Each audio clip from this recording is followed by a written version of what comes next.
Hello friends, welcome back to our channel. আমার চ্যানেলে তোমাদের অনেক অনেক ওয়েলকাম আর ভালোবাসা জানাই।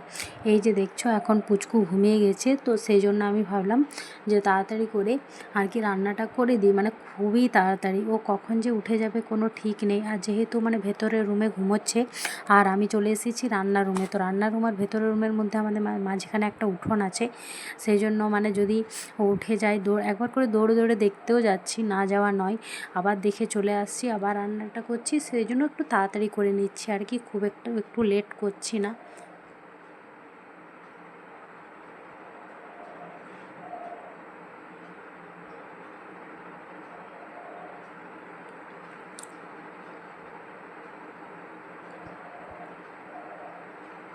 তো আজকে বানানো হবে আর কি আলু পোস্ত টমেটো দিয়ে বানাবো।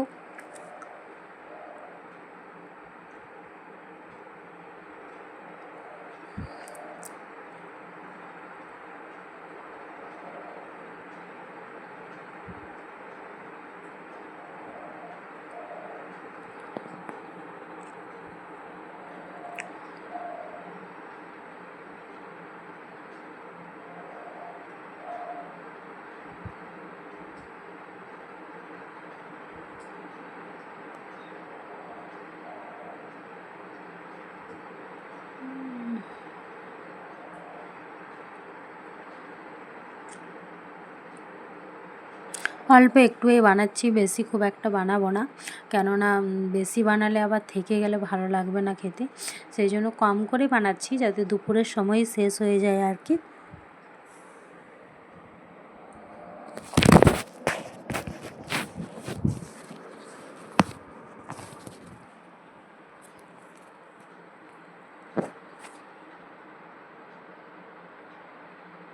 আর এখানে পোস্তটাও দেখছো, একটু টমেটো একটু শুকনো লঙ্কা দিয়ে পেস্ট করে নিয়েছি।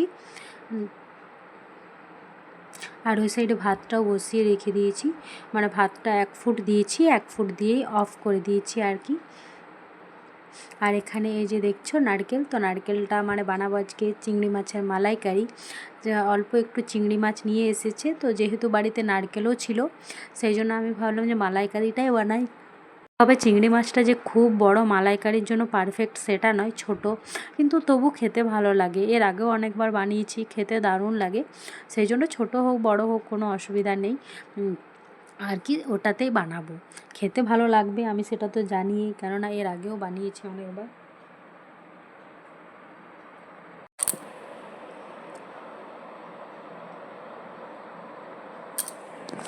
এইভাবে আমি প্রতিদিনই রান্না করি আর কি, মানে ও যখন ঘুমিয়ে পড়ে মোটামুটি 12টা নাগাদ, কোনো দিন 11টাতেও ঘুমায়, তো যখনই ও ঘুমায় তখনই আমি রান্নার রুমে চলে আসি আর তাড়াতাড়ি করে সব কিছু রান্না করে নিই। কেননা ধরো যখন ঘুমাবে তখনই রান্নাটা করতে হবে, যদি সেই টাইমে না করি ও যখন উঠে যাবে তখন একটু রান্না করতে অসুবিধা হয়ে যাবে।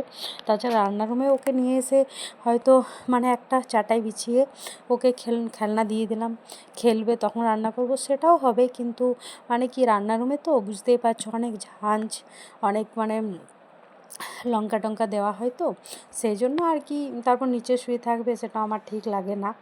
সেই জন্য আমি চেষ্টা করি ও ঘুমিয়ে থাকতে রান্নাটা করে নেওয়ার, যাতে মানে রান্নাটা হয়ে গেলে ওকে যেন কোলে নিতে পারি, খাওয়াতে পারি আর কি, সব কিছু টোটাল। সেই জন্য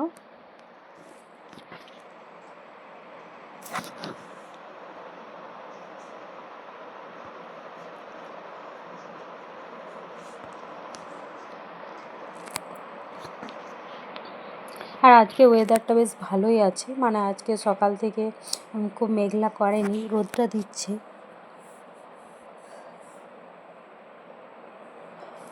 আর ওখানে আমি মশলাটা পেস্ট করে নিলাম আর কি, মানে প্রথমে একটু চিংড়ি মাছের মশলাটা পেস্ট করলাম, তারপর নারকেলটা পেস্ট করব, নিয়ে দুধটা বের করে নেব আর কি। নারকেলের যে দুধটা আছে সেটা দিয়ে তো মালাইকারিটা বানানো হবে। এমনি নর্মাল পাউডার দুধ দিয়েও বানানো যায়, বাট আমি নারকেল দিয়ে বানাই, তো দুটোর মধ্যে টেস্টের তো পার্থক্য আছেই।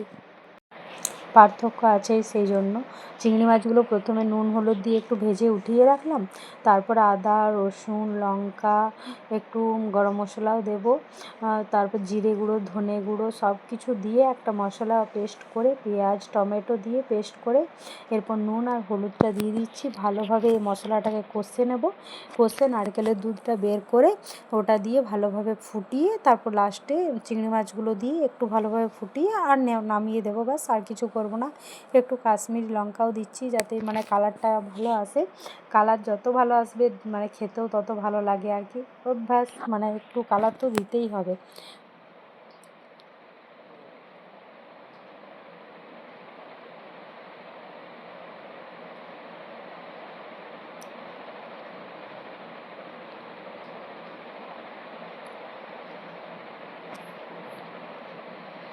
আর এখানে ও চলে আসলো, ও গেছিলো একটু মোড় থেকে চলে আসলো। তো এই ভিডিওটা হলো ওর ছুটি ছিল যেহেতু সোমবার দিন, সেই দিনের ভিডিও, সেই দিন বানিয়েছি। তো ও টুকটাক আসার পর হেল্প করে দিচ্ছে, আমি বললাম করার দরকার নেই, তুমি পুচুকে কোলে নাও, তাহলে আমি বাকি রান্নাটা করে নেবো, কেননা খুব একটু বেশি রান্না নেই, সেই জন্য আর কি আমি করে নিতে পারবো। এই মালাইকারিটা হলেই আপাতত রান্নাটা কমপ্লিট হয়ে যাবে।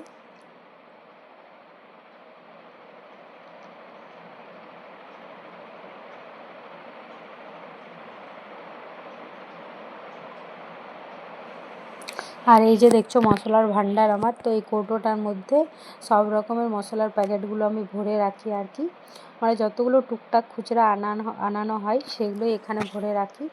এই যে দেখছো তো রান্নাটা কমপ্লিট হলো, এবার একটু ডাল বানাচ্ছি। তো ডালটা আমি এতটা পরিমাণে জল দিয়ে ফেলেছি কুকারে যে বুঝতেই পারিনি কখন যে এতটা জল দিয়ে দিয়েছি। তো যাই হোক একটু ফুটে ফুটে জলটা মারতেও সময় লাগবে, সেই জন্য একদমই পাতলা যেহেতু জলটা আছে উপরে, একটু ভাবছি ফেলেই দেবো, কেননা এতটা জল মারতে মারতে অনেকটা গ্যাসও পুড়িয়ে যাবে আর টাইমটা অনেকটা লেগে যাবে আর কি। তাছাড়া খুবই পাতলা উপরের জলটা আছে, একটু যদি ঘন মোটা থাকতো না তাহলে ফেলতাম না, কেননা মানে ডালের জল খাওয়া তো খুবই ভালো, সেটা ফেলা তো কখনও উচিত নেই। বাট আমার কাছে এখন যেন একটুও সময় নেই যে আমি মানে ফুটিয়ে এতক্ষণ রান্না করবো আর কি। আর এদিকে দেখো যখন আমি ডালের জলটা মানে ইয়ে করতে যাচ্ছিলাম তখন এদিকে গ্যাসটাও আমি বাড়িয়ে রেখে ফেলেছি, কী বলবে মানে সেই তাড়াহুড়ো করতে করতে যা হয় আর কি সেটাই হয়েছে।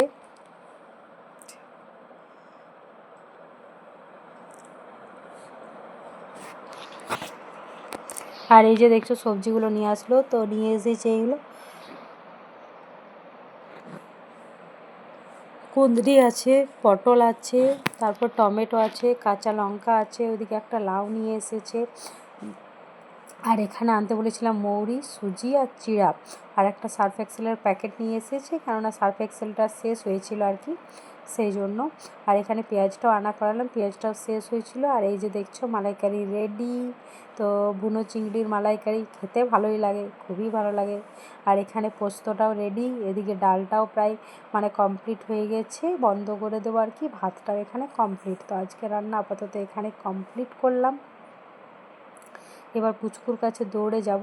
আর এদিকে বাসনগুলো সকালে ধোয়া ছিল, রাখা হয়নি, ধোয়া ছিল বলতে যে আমাদের যে কাজের মেয়েটা আসে ওই সকালে সব কিছু কাজ কমপ্লিট করে চলে যায়, আর বিকেলে আরেকবার আসে, ও দুবার আসে আর কি। আর যেদিন মানে ধরো হয়তো আসতে পারলো না বা কিছু, সেদিন আমাকে জানিয়ে দেয়। আর এখানে দেখছো এই যে কর্নফ্লেক্স আর ওটস দুটো আনা করিয়েছিলাম পুচকুর জন্য। আর ওর ড্রেসগুলো যেহেতু শুকায়নি, মানে বাইরে ওয়েদারটা খুবই খারাপ, সেই জন্য মানে অনেকটা শুকিয়েছে, তারপর ফ্যানের নিচে একটু এসে পরে দিয়ে দিয়েছি। আর এদিকে রুমটা চতুর্দিকে দেখছো এলোমেলো হয়ে